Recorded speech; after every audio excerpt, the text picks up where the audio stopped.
Update कंदालू अहम ख़बर है। सांगड़ मां फीडर शाह के आरडी नंबर 22 वटा 15 फुटन जो घारो पइजी वियो आहे। बिल्कुल नाज़रीन, इतला बावजूद आपाशी अमलो घारे वारे हंध न पहुतो आहे। गोठाणा पंहिंजी मदद पाण त घारो बंद करण में रुधल आहिनि, जॾहिं त गोठाणनि पारां आपाशी अमले खिलाफ़ एहतजाज बि कयो वियो आहे।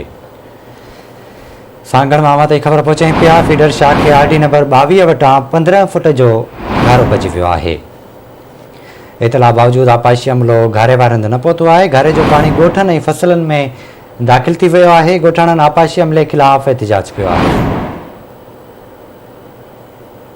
खबर मां सां शेयर कंदालू अहम ख़बर है। इतला बावजूद आपाशी अमलो घारे वारे हंध न पहुतो आहे। घारे जो पानी गोठनी फसलनि में दाख़िल थी वियो आहे। गोठाणनि जो आपाशी अमले खिलाफ़ एहतजाज कयो पियो वञे।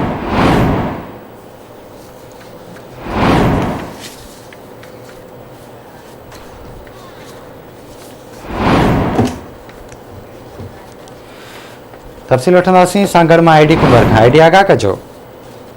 जी बिल्कुल, सांगड़ वेझो जमराव केनाल मां निकिरंदड़ फीडर शाह के आरडी 15 फुट घारो पियो आहे, जॾहिं त इरीगेशन अमले खे इतला मिलण बावजूद इरीगेशन अमलो अञा ताईं न पहुतो आहे। फीडर शाह खे लॻल घारे जो पाणी जेको आहे त उहो गोठनि में काए पियो आहे, जंहिं सबबु मलक इसाक या फेक्स में ॿिया केतिरा ई ॻोठ घारे वारे पाणी जे हेठियां अची विया आहिनि।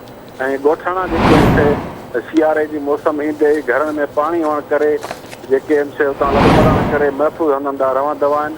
काफ़ी टाइम खां जेको आहे सो घारो बंदि न थी सघियो आहे। इतलानि बावजूद अञा ताईं इरीगेशन अमले जो को बि अमलदार न पहुतो आहे। जी वॾी महिरबानी जी अपडेट करण लाइ।